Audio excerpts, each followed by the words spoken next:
This is Pavlyukovskyy, and welcome to the TechMates podcast, where my partner Hendrik and I explore how Kiwi and Aussie founders are reshaping the future and what sets them apart.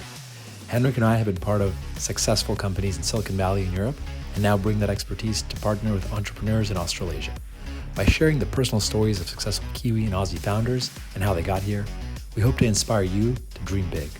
This is TechMates, bringing an outsider's perspective to the stories of those daring to disrupt down under. Let's dive in. Hey, how's it going? Hey, Henrik, how are you? I'm good. Good. Who do we have on today? So we have Arash from Meniere Technologies. Arash is a very interesting individual. He's from Iran, moved to Australia basically out of curiosity. He grew up in a very small village in Iran, was curious about the world. Then got curious about New Zealand and the fact that it seemed mysterious to him because it had more sheep than people. Started doing his PhD in computer science and computer architecture. And then was hit by, years before that, he kind of got enamored by startups and how whole startup thing seemed really cool. Was excited to do that, started doing that, and then got hit by this illness that caused him vertigo. Like vertigo didn't stop for many months, basically paralyzed him. How he recovered from that, actually by causing himself deafness, which is crazy. And then through that challenge, like what you were saying, just became super optimistic. And I think a lot of that optimism is what translated into him now having a very successful company focusing on individuals who are deaf, raising on 7 million to date now. Yeah, something like that, yeah. Having tier one customers, Fortune 5, Fortune 10 companies, governments. It's a crazy story, roller coaster story. Yeah, it's a really impressive story. And I think, he's like, when you speak to him, he's an incredibly optimistic guy. But when you hear about his life and his journey, it's been definitely not easy. But he came out on the other side, and I think that speaks to his optimism. And it's a really good conversation that we're going to have. We invested in Kara this year, right? 2024. That's right. Yeah. Mm-hmm. Yeah. What was compelling about Kara? Why did we invest? I think a lot of it was him. I mean, I'd met him a few years ago, back when I first came to New Zealand in 2020. I've seen his journey over that time, and they've pivoted. And this is a very non-obvious market for somebody who's not in the deaf community to understand that there is this big, deep problem. Basically, how do you translate all of the world's content to be accessible for deaf people? Because you don't actually realize that most deaf people, sign language is a different language from written English or written whatever. And the different kind of English speakers actually have different sign languages themselves. So American Sign Language is different from New Zealand Sign Language, different from UK Sign Language. I think him understanding that problem, it's like taking this language that doesn't have an auditory component, right? And creating a way that you can actually standardize it, and then you can also then create AI avatars that can translate anything into that language. That is a lot of work. Like that is and then him just powering through that and sticking it out. And there's a lot of challenges. And there's a lot of investors, we passed in the beginning, actually. A lot of investors passed in the very beginning just because we weren't sure, is this going to go anywhere? Is there any market demand for this? Can you actually solve this problem? It's a hard problem. How big is the market? It's so fragmented. A lot of those are questions and concerns, but I think he proved everyone out in the end that, he can get customers, he could solve the problem. It's been just impressive seeing all of that. And just the level of customers that he has, we can't disclose them, but I mean, they're like, the top of the top, the tech companies, of governments, of education companies, of financial institutions, and so it's just, it's an honor to invest and to be part of that journey. Yeah, absolutely. And I think, it's one of those problems that I think naively, when we first looked at this, I was also like, well, I guess OpenAI can probably solve this in 2 years with multimodal LLMs. But when you dig a little bit deeper, it's not at all as easy. And I think he might be one of the few who's actually solving it. Yeah. So let's dive in. Let's see. Let's dive in. Cool. Let's do it. Welcome, Arash, on our podcast. Great to have you. How are you doing? Doing really great, and it's an honor to be here. Yeah, thanks for making it. We want to spend some time with you today, getting to know you better, getting to know all about Kara. You're one of the most recent investments, so we're excited to have you as part of our portfolio. And maybe to kick it off. So I know you grew up in Iran. You moved over to Australia, to Melbourne for your master's degree, and then made the jump to New Zealand for your doctor's degree, right? Correct. Yeah, so I was just born in north part of Iran. Just because when the people Google about Iran, you see mainly more dry place. Just near the Caspian Sea is actually extremely green and rains all the time. Which is which is really cool. Moved to Australia, did my master, and came here to the PhD at Auckland University. And since then, I stay in New Zealand. Nice. And what was the motivation to move to Australia in the first place? I was looking to do traveling and also study at the same time. So I have a few countries, but with my Iranian passport, I think Australia was the easiest place to go compared to other Cool. places that I had in mind. And still took me like 9 months to get a visa. Australia is cool, man. Australia, so why not? So people It's you How should ask like why not rather than why. that's a good point. how old were you? How old were you when you moved there? So I was finishing my school. I was pretty mature. I was 24 years old. What compelled you at 24 to want to move somewhere? That's, I mean, you're growing up in a place, you know everything there, everything's kind of familiar to you. Moving to a different place, Mm. it's very hard, right? It's change of environment, change of people, change of culture. What compelled you? It's a pretty big kind of thing to do in 24, right? As a person, like I grew up in a very small city in Iran, again, north part of Iran. So technically, I know half of the people in the town. Either they're a classmate or someone that you bump into. I think with the internet, it gives us the ability to see, wow, there are so many things happening around, and the best way to experience it for me was like, let's go and explore.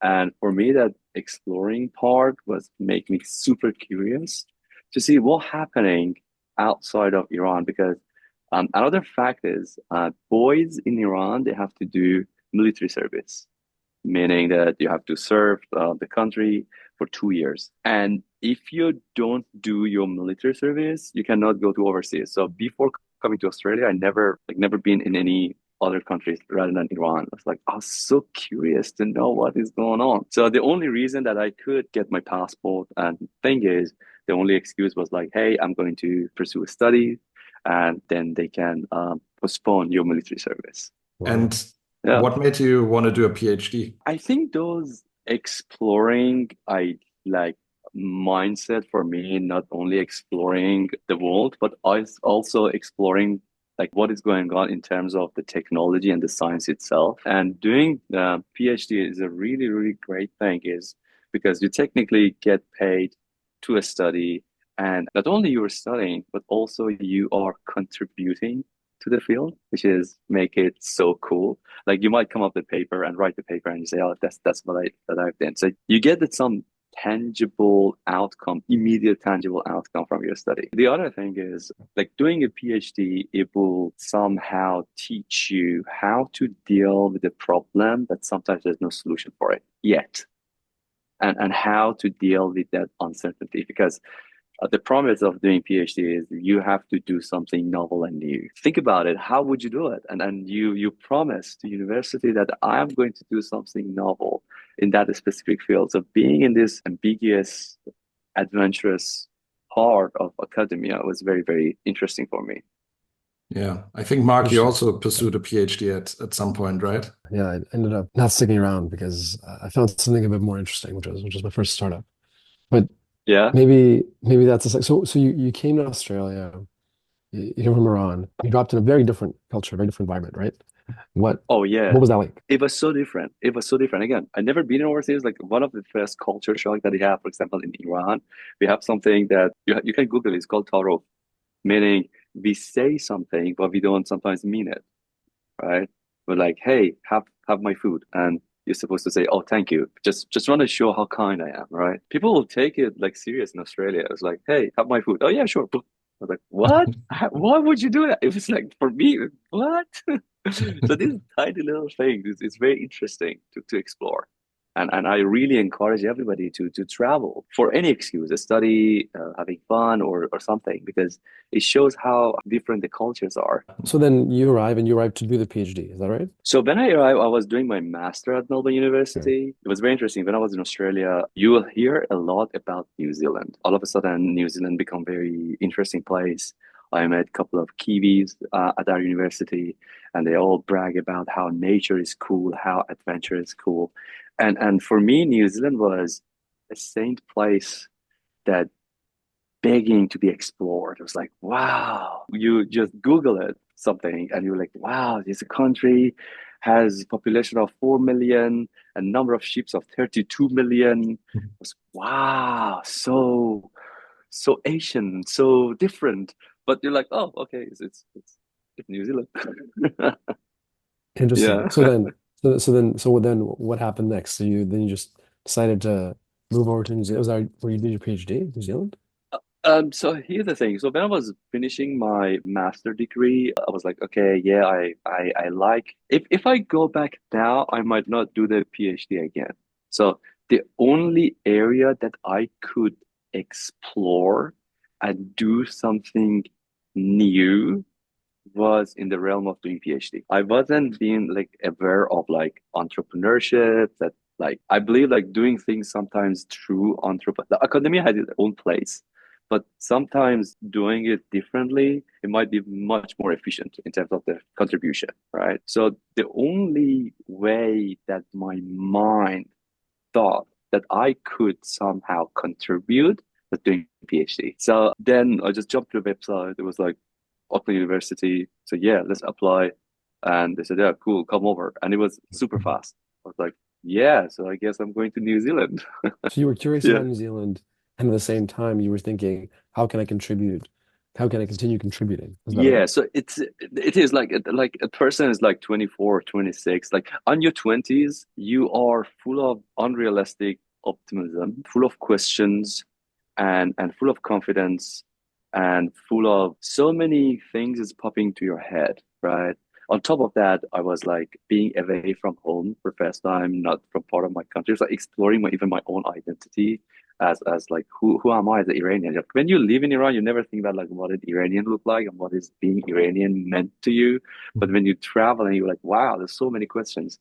And for me, it was like, oh yeah, and now let's do a PhD as well. Why not? Let's and I had this naive idea of when you're doing a PhD, you become this like cool, like supervillain scientist. You change the world that everybody will remember you. But then when I started doing PhD, I figured out the hard cold fact of sometimes working in academia. I was like, oof, that is not what I signed up for. I guess it's for everything. No respect to disrespect to academia or anything, but anything we do outside is super fun. Like the things that are always talk to people like people think like, oh, entrepreneurship is so cool.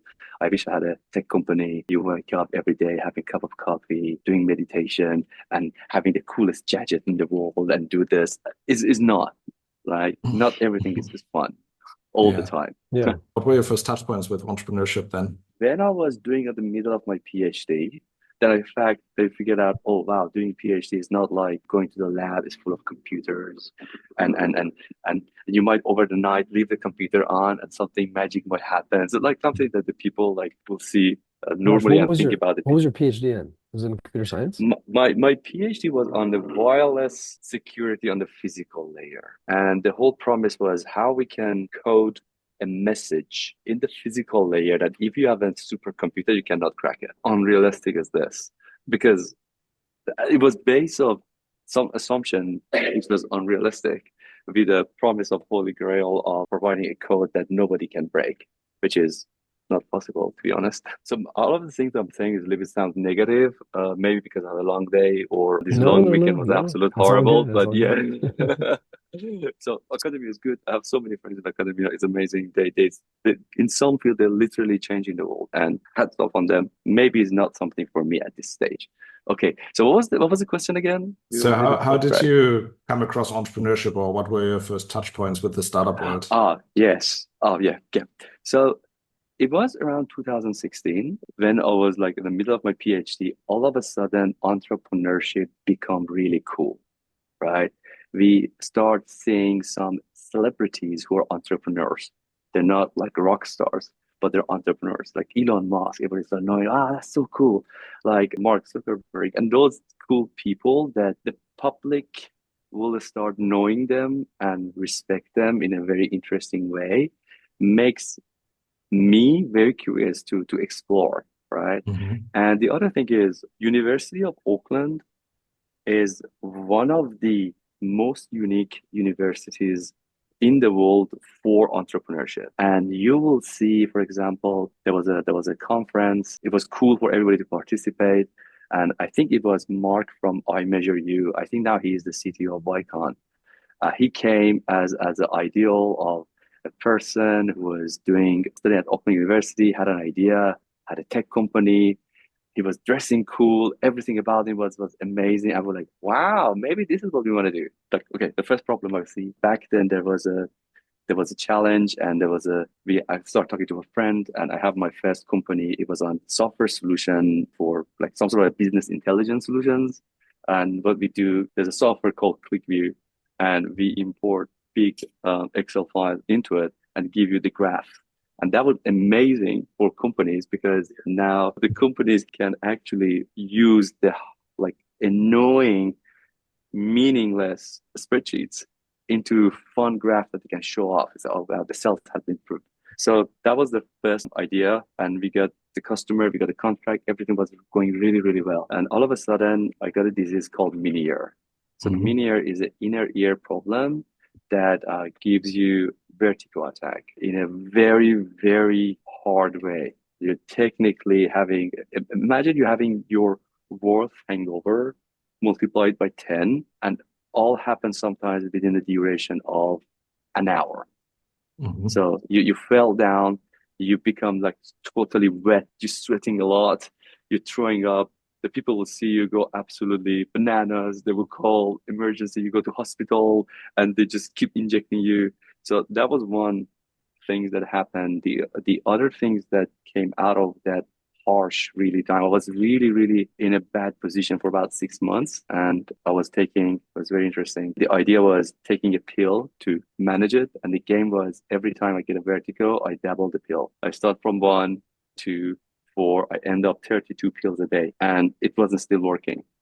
How crazy is that? And I was talking to so many doctors, hands off to one of the doctors in Iran, actually. Her specialty was on Meniere disease. And he said, you know what? Toward the duration of 10 to 20 years, this symptom will go away.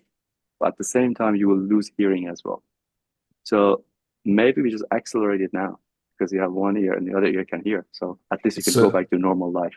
So every time you had these attacks, the hearing would get worse? Is that? Yes. Yes, okay. but gradually. So we accelerate the whole process. We inject 3 toxic things in my ear. Immediately, everything was like the frequency of those attack was like really, really gone, almost gone. And so I was like, wow, that's really cool. Then there was another challenge was, oh, maybe there's a chance of getting other ear affected as well, right? And I cannot inject as well. So maybe there's a chance of in the future I might become deaf. We don't know. There was this uncertainty that was just so annoying. But for me, the most annoying part was, okay, I am doing PhD at Auckland University, engineering #1 school in New Zealand. I did my master at Melbourne University, like Australia #1 engineering school, right? We didn't have any deaf students doing PhD on engineering, right? And I was looking at high-tech startup ecosystem. We didn't have any deaf co-founders. I was like, so if I personally become deaf, shouldn't be a part of this, or what is going on? Well, there's no correlation being deaf or smart.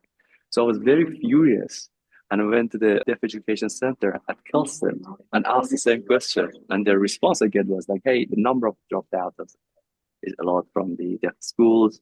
We don't have enough teachers who know sign language. And I was very naive back then. I said, you know what? You should bring okay, I am an engineer, so government of New Zealand figured out need more engineers, so we brought them as an immigrant. And how about writing a letter to government said we need more teachers for sign language in New Zealand? No problem solved. How cool I am. And they were like, are you finished? That's a very stupid answer. The reason is each country has own sign languages, right? If you train in Sweden, you know Swedish sign language. You can't come to New Zealand because New Zealand sign language is different from traditional. American Sign Language, ASL, is very different from NZSL, New Zealand Sign Language. So it doesn't work. And I said, oh, forget about it. There's a technology called closed caption, and we can change it for Kiwi accent. And what it does is put caption for every videos. And there's a concept called online education. So we could provide education with closed caption. It's so cool. And they were like, are you finished? Like, yeah. Another stupid answer. And I asked why, and to figure out, first of all, kids cannot read. And the second is for a deaf person, English is their second language. We learn a language when we're a kid by hearing it. But if you can't hear it, you can't learn it when you're a kid. So you have to learn it as your second language when you grow up. So literacy rate is lower. So closed caption is not a complete solution. So then I learned that maybe shut up and ask the people who knows the problem what's the best solution is. I said, if you could have a teacher who's available 24/7, that would be really amazing. Like one of the good thing about New Zealand is I think we have one of the highest number of avatar company per capita. Like small country, there's so many companies who are focusing on avatars and digital human, etc. So there was some resources here. So I said, okay, maybe I study as a project that work with the school. I know tech, I can assemble the team, you know the problem and the culture, let's work together. And all of a sudden, then everything started. Then we got investors, and now it's naturally and organically become a company. That was towards the end of your PhD, or were you already out of the PhD? Yes, it was it's like I was raising money, having a company, and submitting my PhD at the same time. And I do not recommend that to anyone.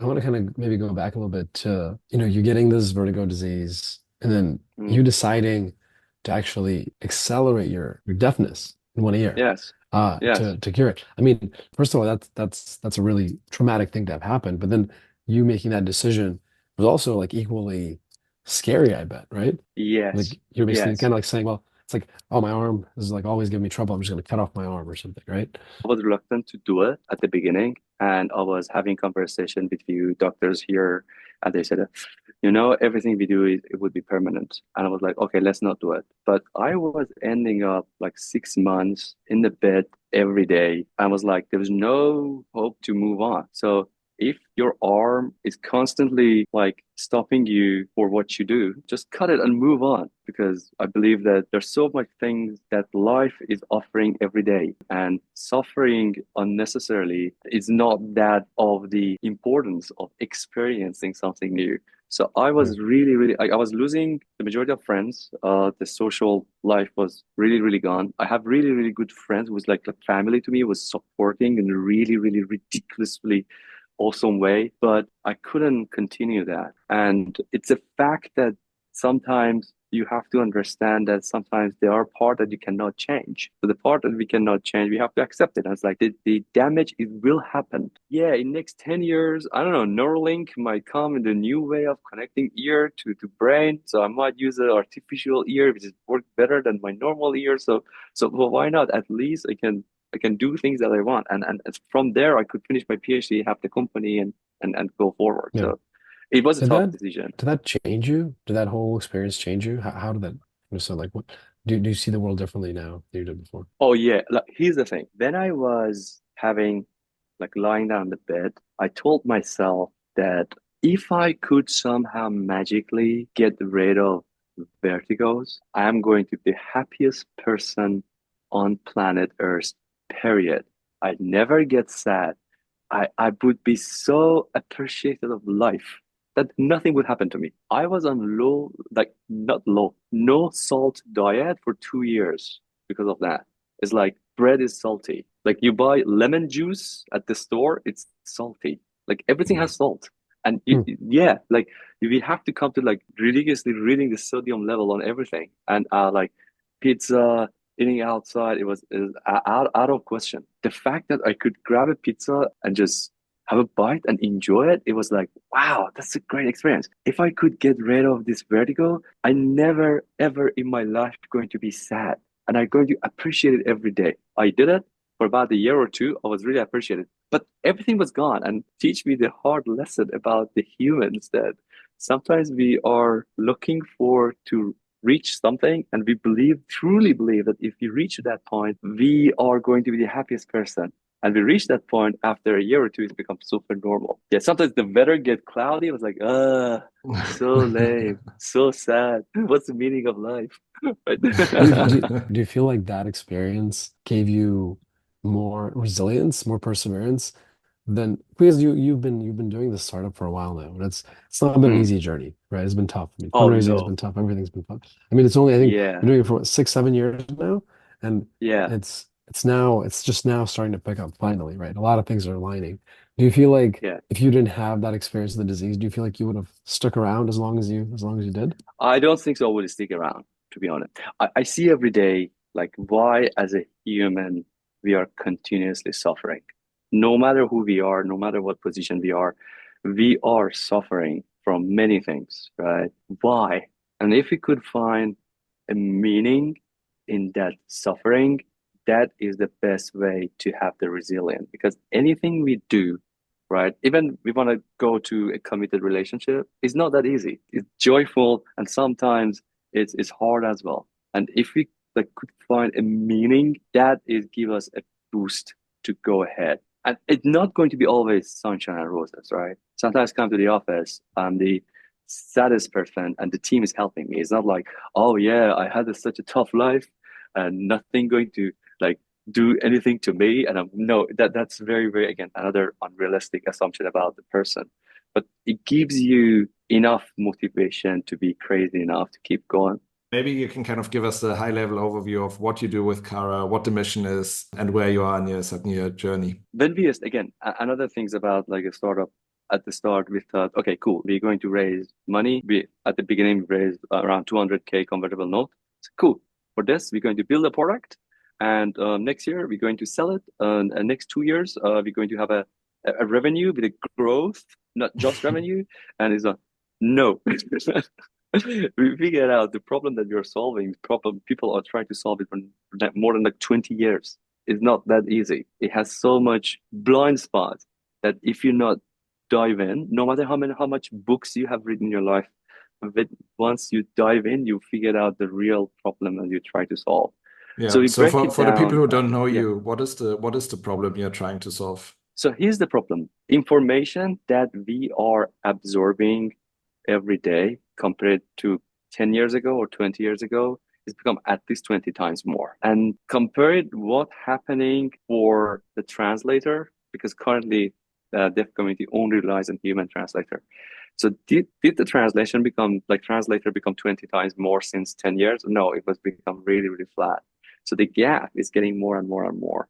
And we believe that using a technology can fill out the gap. You're not here to replace the human interpreters. We're here to fill the gap. So we are using large language model, digital human to provide a scalable solution with a vision that every single document, video, audio, every single material on the planet Earth must be accessible in the sign language. That's our vision within a year or two.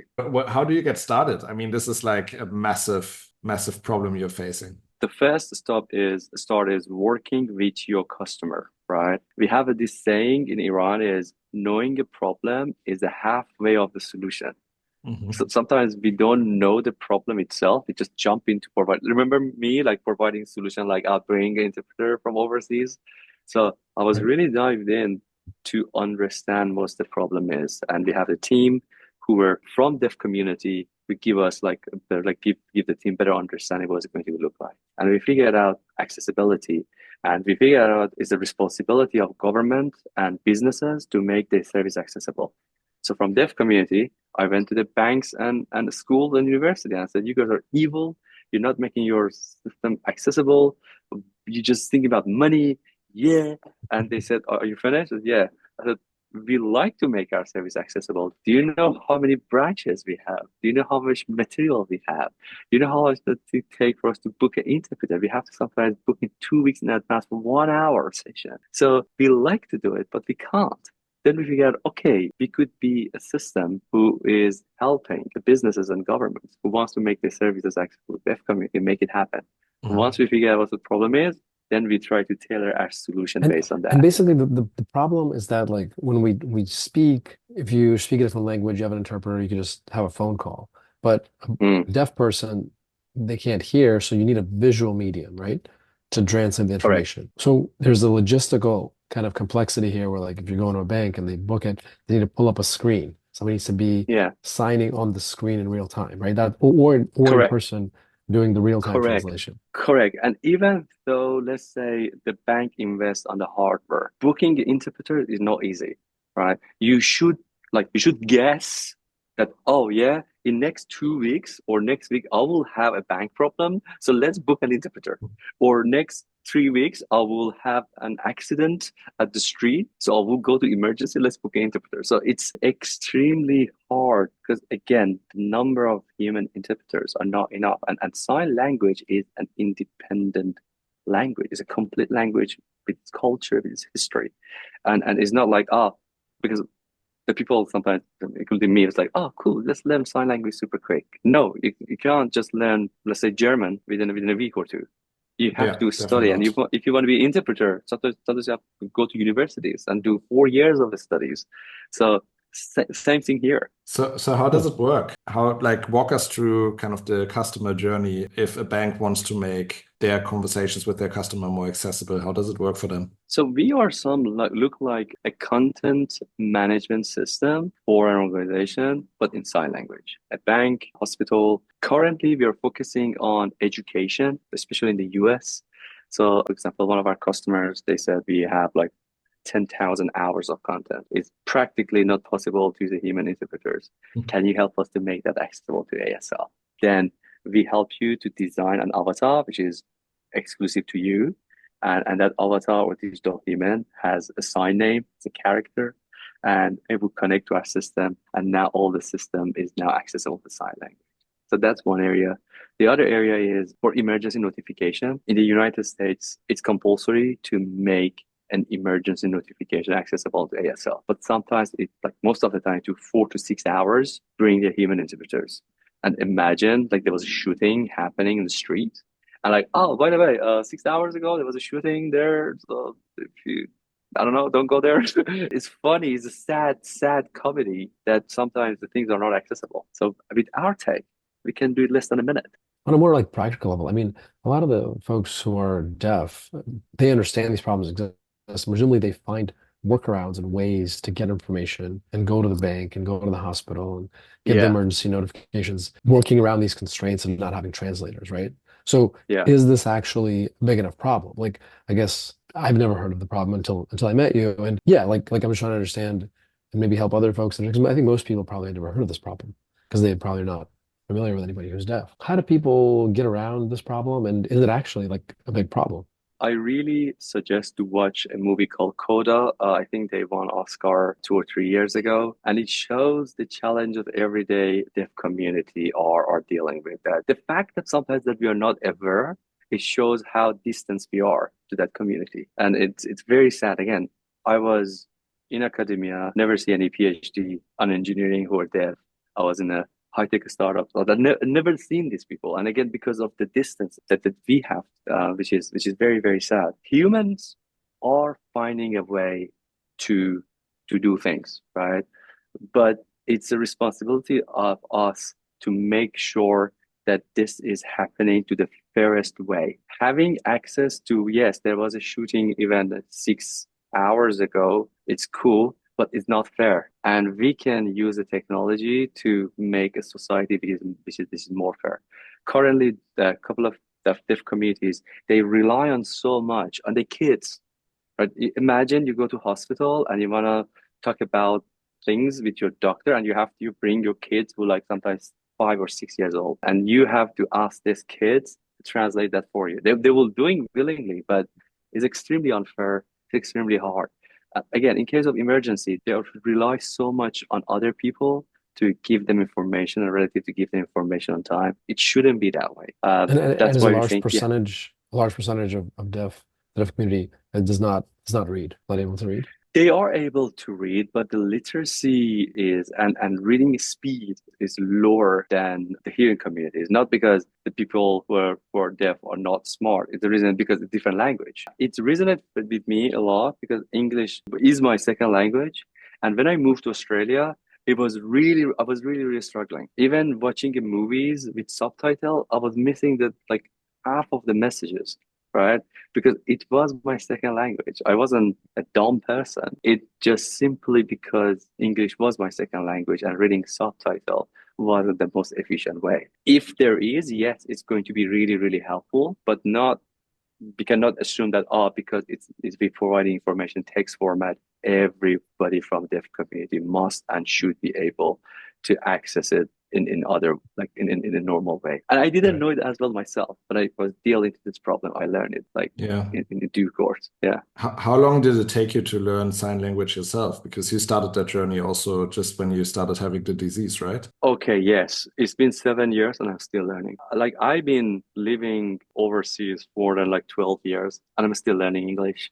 Yeah, right? same. And again, yeah, there you go. So here's the thing. When you're not exposed to a language, when you are like baby, which the neural paths are actually getting hungry for absorbing information, it's going to be really, really hard to be fluent. On the English in Australia, I also struggle to understand it sometimes. The accent is just sometimes very interesting. So I'm with you on that one. Yeah. There are like many different accents and kind of dialects in sign language as well, right? So the English that they speak in like the ASL that they speak in Australia is not the same that they speak in New Zealand, right? Yeah, so in Australia is called Auslan and it's very different from NZSL, which is New Zealand Sign Language. It's very different from ASL, which is American Sign Language. And the other fact is, in the United States, it depends like where you're from. Even signing pizza might be different if you're from New York or Chicago. Even in the US, we have Black American Sign Language. The accessing information in sign language was not provided enough for deaf communities. So this variety of languages just came out. And the bigger the country, the different variety will happen as well. So it's no brainer that again, there are different signs for even for pizza. Can you give us an example? Can you say like a simple sentence in the different sign languages that you know, just so we kind of understand? I'll give you an example. That was a very funny example. British Sign Language is extremely close to New Zealand Sign Language. When we launched our new avatar, which is MetaHuman, and we were super excited, we launched it in New Zealand Sign Language. The things that we signed in NZSL have a different meaning in BSL, and the people become very furious. In UK, all of a sudden, we received some email like, "Oh, you destroy our language." No, it's not. It's not BSL. It's NZSL, which is really, really interesting. In New Zealand Sign Language, when you want to say what, you say, "So this is sign for what." You wag your finger left and right. Okay. Yes, it's like you're asking question like what, and facial expression very well. You say what, and when you want to say where the object is, you say where. Okay, right? Move your hands left and right. Okay. Yeah, like where is it? Okay. It's very natural. I was like, yeah. That's totally no-brainer. In ASL, this what means where, and this where means what. Oh God. Oh. It's reversed. It's reversed. It's super reversed. It's like what? Because these are the natural way of the people questioning. Like these are natural gestures, but they've been assigned to different WH. So you just made a really interesting point. So you're saying that whenever you sign with your hands, you also need to make an expression with your face? Yes. Facial expression in sign language is so important. First of all, for your audience, I'm not a certified interpreter, so feel free to use whatever available online. But based on my knowledge is the facial expression has its own grammar. So that's how important the facial expression is. For example, when you want to ask WH question, your eyebrows goes up. For example, tea. Do you want tea? Or when you ask, for example, this is a yes or no question, your eyebrows go up. For asking WH question, your eyebrows goes down. It's like, what?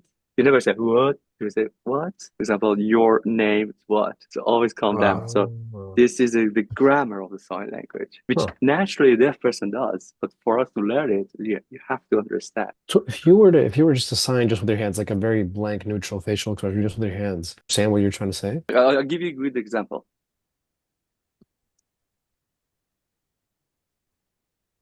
You don't want tea. I said, yes, I want tea.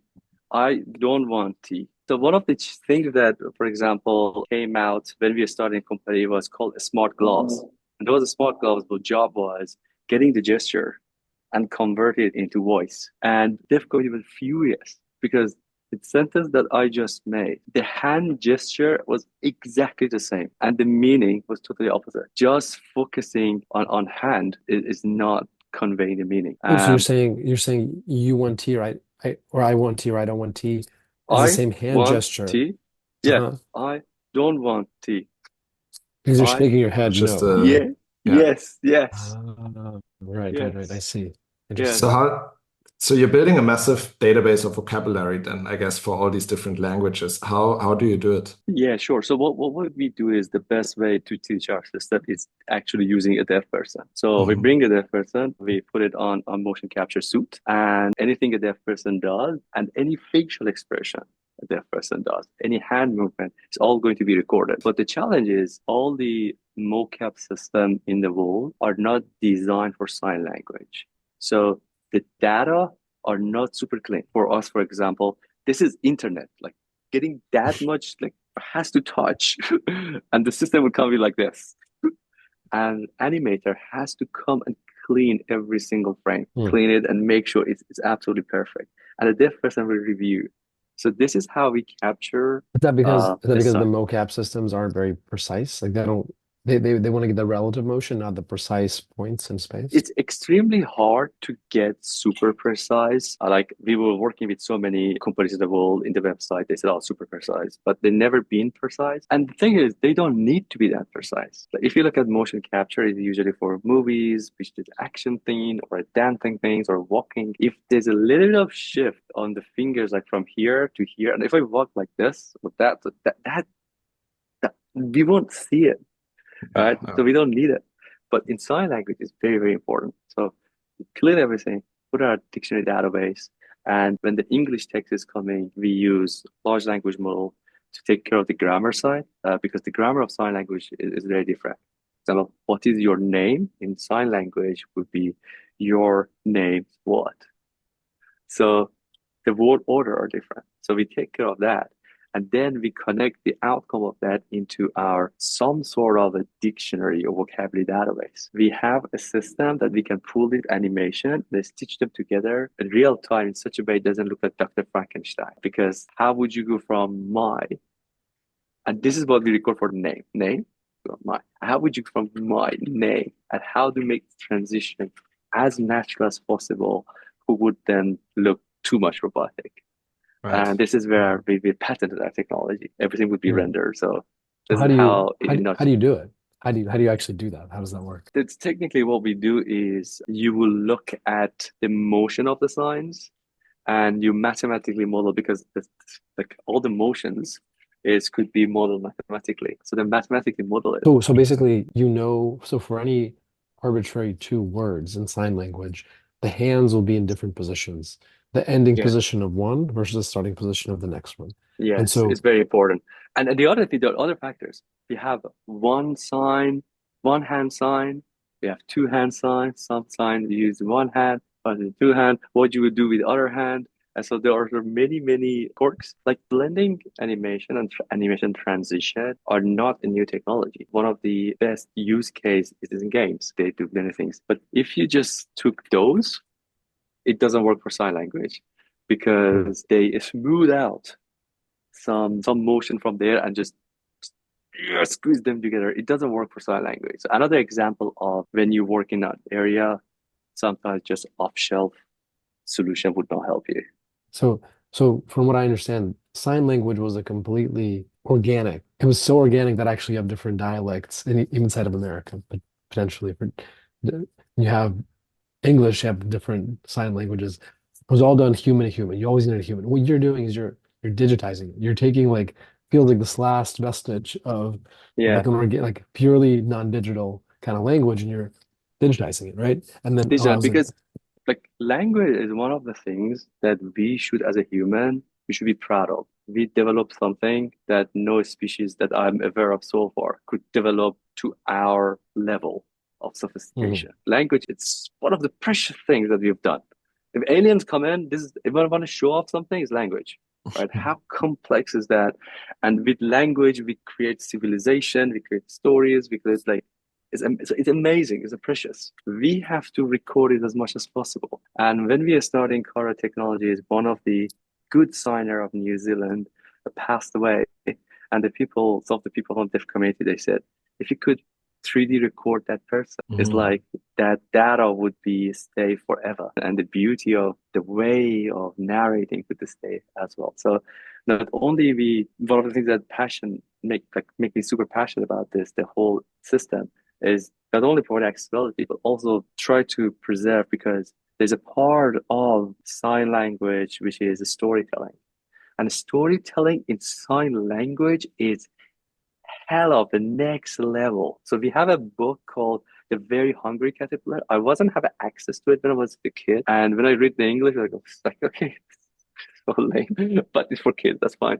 But when we literally pure motion capture with no AI for using our studio and using one of our avatars, when I saw that, I was like, wow, this is the storytelling into the next level. Because it was so complex. Oh yes, it's so complex.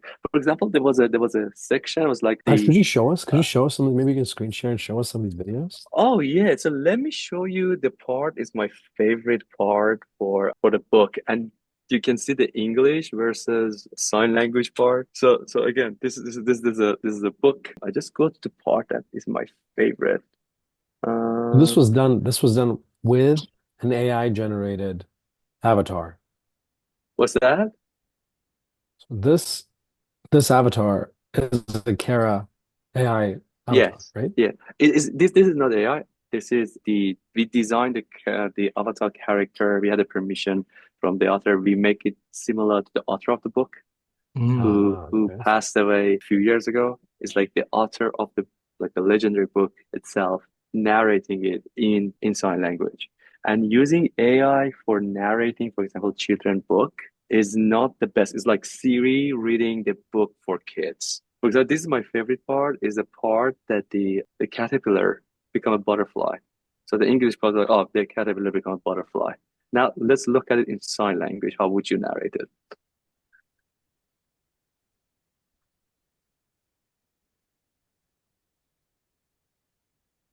Wow.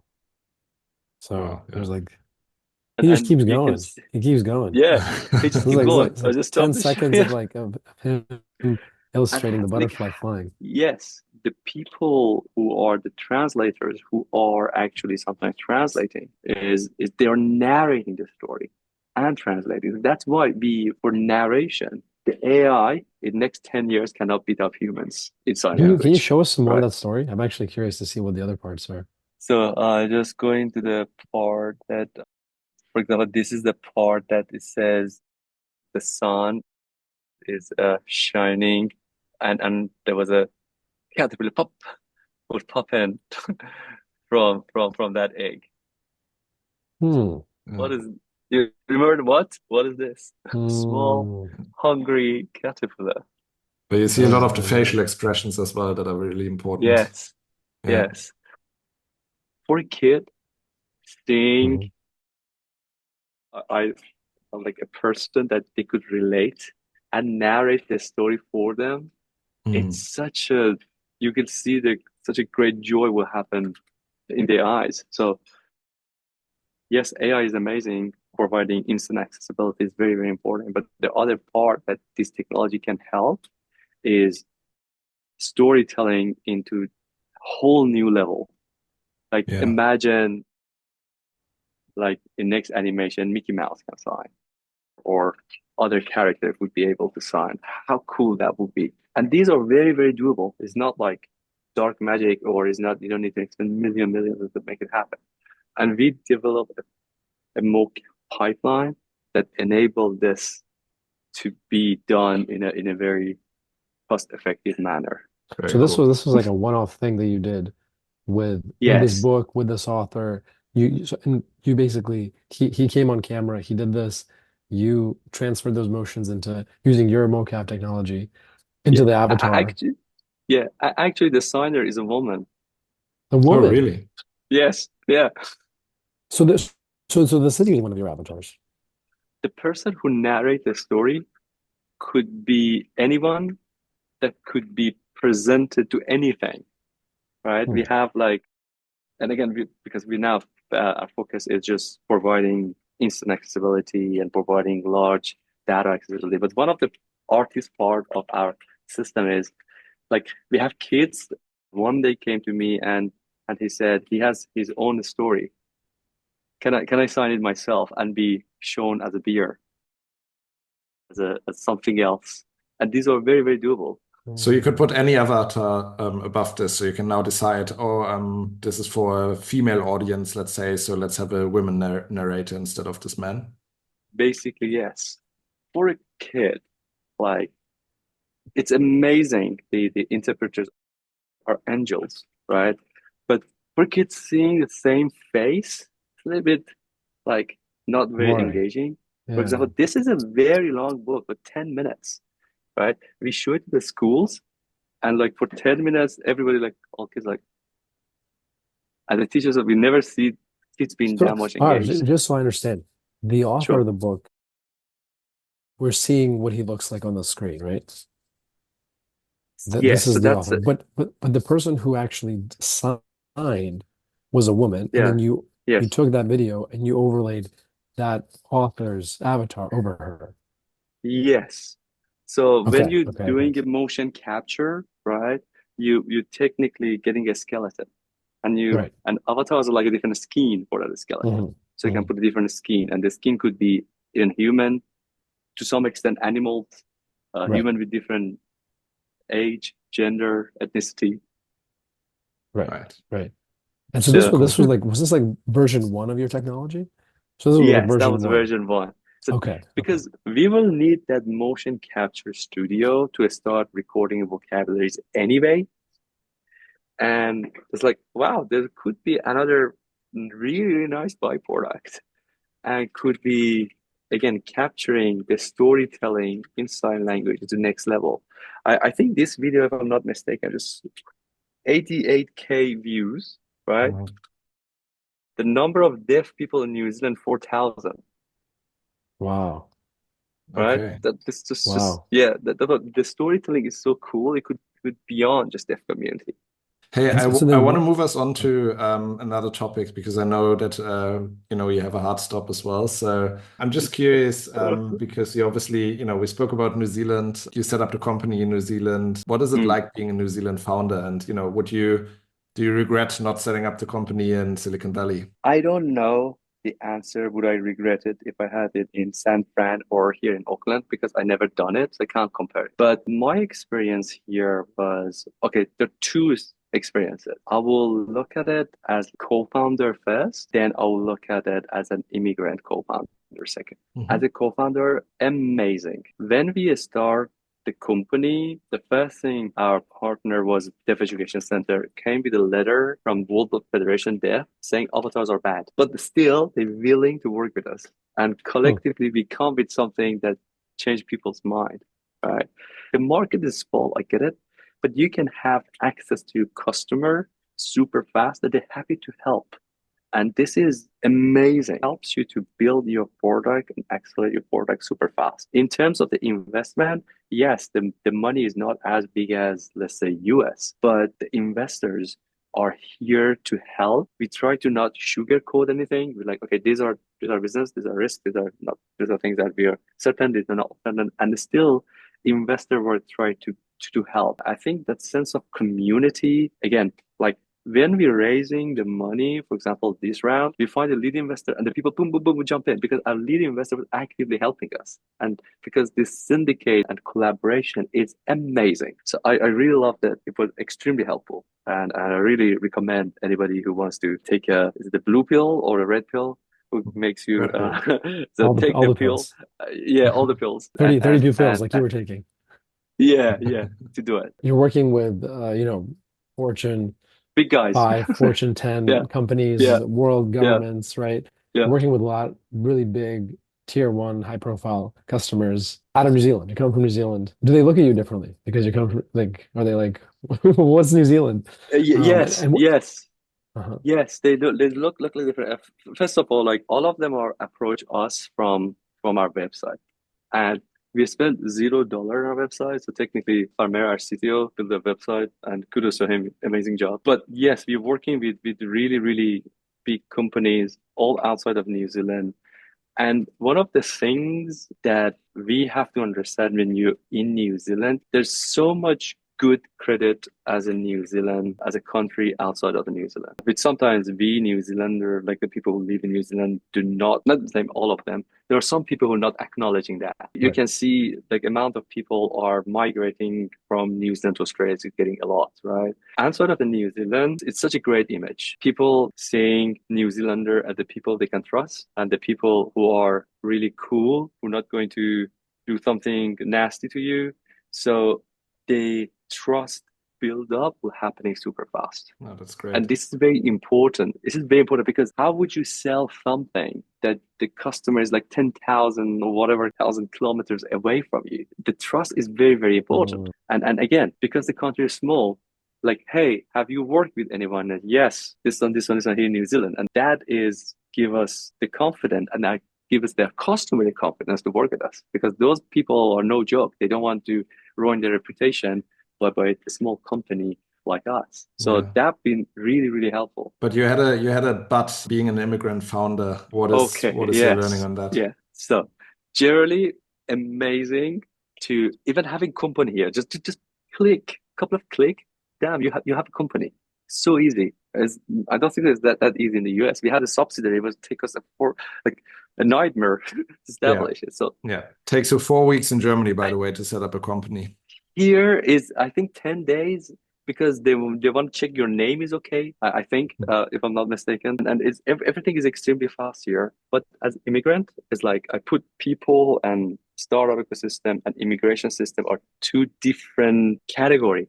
It's like they're coming from different planets. Like when you outside of New Zealand, you will see so much advertised, come and study in New Zealand, it's a great country, it's amazing. And even government for people who coming to do the PhD, like 10 years ago, that was the case. There's a subsidiary, like even you couldn't get a scholarship. The fact that you are willing to come to New Zealand to do PhD, you have to pay as a normal, not international rate, but master's international. So you pay like a local rate, which is amazing. So the country calls you to come. But when you come, the immigration say, oh, how long is the study? 5 years? Okay, I give you visa for you for 1 year. So every year I have to apply for visa. And I'm from Iran. Every year I have to get a security check. The amount of paperwork was ridiculous. Absolutely ridiculous. And when my study finished, then I have to apply for another things. Like I was in New Zealand for like now 11 years. I think I look at the record, I applied for visa 13 times. So the system will punish you if you want to do PhD here. Like the immigration clearly punishes you. And if you want to even stay, so everything would get delayed because you have to apply for residency after your PhD is finished. Okay, that's fine. Then I said, okay, now I have a company and an investor investing in us. So they want us to stay and work. I was okay, let's apply for immigration, like residency. What do you need for residency? You need to have a job. Cool. I have job. I created 6 or 7 jobs and we got some sort of a rejection from the immigration. It's like, oh, you should not have a common interest on your job that you're applying for. So I was like, no, it's not that way. And they were like, so technically the system is, okay, you are here to come to steal the job, not creating a job. And if you want to create job, we're going to stop you. And they did stop us. We were thinking about just that we can't stay. We were extremely lucky that we get it through the Edmund Hillary Fellowship. That was the only way. And if there was no EHF, there was no CARA, period. And the whole mindset of immigration here in New Zealand is like, you little poor thing. You don't have houses. You don't have food. Allow me to spoon feed you. That is a wrong way to look at it as an immigrant community. The right way to look at it is, for example, I think this is from Times, that like 52 or 3% of unicorn in the United States last 10 years was the first generation of immigrants. Right? Yeah. You are losing so much talent by the mentality. I've been in New Zealand for 11 years. I got my residency last year. And if I want to get a passport, I have to wait another 5 years. And I said, that makes no sense. So I wrote the letter to minister, say, hey, if the minister can come and waive the amount of time you have to pass from your residency. And I explained the situation. I said, hey, can you look at it? I said, okay, you can apply, but it takes 2 years for us to review. I said, hey, this is urgency. I have customers overseas. the investors are bringing like in total more than 7 million and create that many jobs. I think I need to travel. And like we never see like any urgency to put you in a fast review, even to say no, even to say no, right? It would take 2 years to review. And the reason is because they were like, oh, we haven't had any examples of the people who could contribute. And that is a very, very sad, like it's extremely dark. For me, it was so much alienated because when you see the behavior of the people of the system is very, very different. I was like, wow, it's like people are very planet. welcoming, very happy to have you, Amazing, right? Amazing. Right. Like no question. Like Right. other department of the like government, amazing. Like amazing. Like I can't emphasize that enough, right? But that silo, I don't know what's going on. And I think when I'm even talking to MPs and minister, I say, hey, did you know that if you want to have a company in New Zealand and finish your PhD and have a company, you can't do it? And everybody go, they're not even aware because yes, and that's very, very sad. Very, very sad. Yeah. The government is helping. Like I participate in a program from Education New Zealand, from part of the government, to asking people to come and do PhD, and they make a nice video out of me. And I was thinking like, man, are we giving a wrong message to people? So ironic. Arash, I know you have to go. Maybe we can do a quick round of like really short questions, really short answers, if that's okay. Yeah, sure. Perfect. So next big milestone for Kara. What's happening next? We're launching the automatic translation in Q1 of 2025. So stay tuned for amazing news. Amazing. Where are you in 10 years with Kara? I think in next 10 years, even shorter than that, having accessibility to sign language has become no-brainer. It's like now we have caption here for all movies. It's like, yeah, duh, why not? Like if you open Netflix, you automatically put a caption on. Yeah, of course. It was like a dream like 10 years ago, 20 years ago. But technology enabled that. We want to do the same thing of accessibility and reachability with sign language to that level. Super. And what's your number one tip for founders or even immigrant founders in New Zealand and Australia? The number one tip is information only create by doing things. Go and do it. Don't make assumption. Don't think that you know everything. Just go and do it. Constantly talk to your customer. Constantly question them. Just do it. And by doing it, you will learn and create information. Not reading books, not advice are amazing. Everything's not amazing, but just go and do it. Just go and do it. That's great. I love that. Great. On that note, let's wrap up. Arash, it was super nice to have you on. Really, really great. And likewise. Thanks so much for sharing your journey with us. And we'll follow you closely. And where can people follow you? Where should they follow you? They can follow me on LinkedIn. So search my name, Arash Tayebi, and I have a super old video, like the old photo. So that is me. If you see Arash and you see the Kara logo somewhere, it was like, oh, that's a new thing. It's called LinkedIn. Let's open an account. I open an account. Oh, ask me to have a photo. I didn't have a photo. Just put a photo in there and haven't changed it since then. On LinkedIn, and then of course your website, as you said. Yeah, website. Kara.tech. Yeah. Super. Great. Well, thanks so much. Have a great evening. Thank you. We'll speak soon. Likewise. Thank you very much. Yeah. Cheers. Bye-bye. Thank you. Bye. Thank you. Thank you for tuning in to TechMates. If you enjoyed this episode, be sure to subscribe, leave a review, and share it with friends. We'll be back soon with more stories of Kiwi and Aussie founders reshaping the future and disrupting down under. Until next time, keep dreaming big and daring to disrupt.